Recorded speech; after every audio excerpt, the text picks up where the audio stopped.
Phoenix challenge. അപ്പൊ ഇന്ന് എന്റെ കൂടെ ഉള്ളത് നമ്മളുടെ ബഹുമാനപ്പെട്ട പ്രിയപ്പെട്ട കാസർഗോഡിന്റെ മണിമത്ത് ശ്രീ രതീഷ് അമ്പലത്തറ.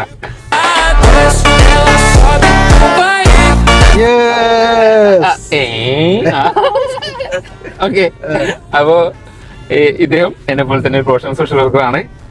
കൂടാതെ സാമൂഹിക പ്രവർത്തന മേഖലയിൽ നല്ല രീതിയിലുള്ള പ്രവർത്തനം കാഴ്ചവെക്കുന്ന ഒരു വ്യക്തിയാണ്. അപ്പൊ ബാക്കി നമുക്ക് കാര്യങ്ങൾ ഇദ്ദേഹത്തോട് തന്നെ ചോദിക്കാം. രതീഷ്, അപ്പൊ നമ്മളെ ബാക്കി കാര്യങ്ങൾ എന്തൊക്കെയാണ്, പ്രവർത്തനങ്ങൾ, ആ കാര്യങ്ങളൊക്കെ പറയും. ഞാനിപ്പോ നമ്മളെ ഭിന്നശേഷി മേഖലയിലുള്ള കുട്ടികൾക്ക് വേണ്ടി പ്രവർത്തിക്കുന്ന ഒരു സ്ഥാപനമുണ്ട്, അമ്പലത്തറ സ്നേഹവീട് എന്ന് പറഞ്ഞിട്ട്. അപ്പൊ അവിടെയാണ് വർക്ക് ചെയ്യുന്നത്. ഭിന്നശേഷിക്കാരായിട്ടുള്ള കുട്ടികൾക്ക് വിവിധങ്ങളായിട്ടുള്ള തെറാപ്പികളൊക്കെ കൊടുക്കുന്നത്. ഇപ്പൊ ഈ അടുത്താണ് നമ്മുടെ ആ മേഖലയിലേക്ക് വന്നത്. മേഖലയിൽ വരുന്ന സമയത്ത് ഭിന്നശേഷി കുട്ടികൾക്കിടയിൽ ഒരുപാട് ഇടപെടൽ നടത്താൻ നമുക്ക് സാധിക്കും മനസ്സിലാക്കി അങ്ങനെ പ്രവർത്തിക്കുന്ന ഒരു നല്ലൊരു സ്ഥാപനത്തിലാണ് ഇപ്പോൾ വർക്ക് ചെയ്യുന്നത്.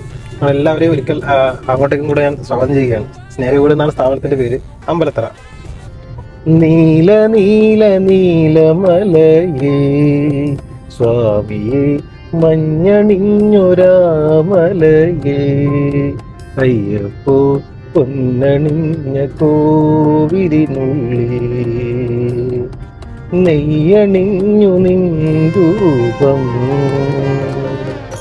നീല നീല നീലമലയേ സ്വാമിയേ മഞ്ഞണിഞ്ഞൊരാമലയേ അയ്യപ്പോ പൊന്നണിഞ്ഞ കോവിലിനുള്ളിൽ നെയ്യണിഞ്ഞു നിൻരൂപം ശരണം ശരണം ശരണം ശരണം സ്വാമിയേ ഹരിഹര സുതനഭയവരദനയ്യപ്പ ശരണം ശരണം ശരണം ശരണം സ്വാമിയേ ഹരിഹര സുതനഭയവരദനയ്യപ്പ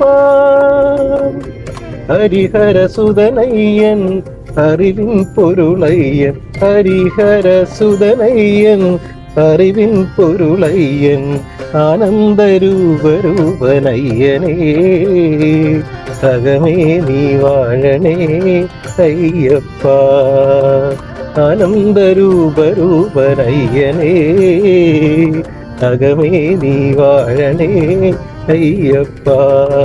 ഓക്കെ, അപ്പൊ നമ്മൾ ഇദ്ദേഹത്തെ പരിചയപ്പെട്ട് കഴിഞ്ഞു.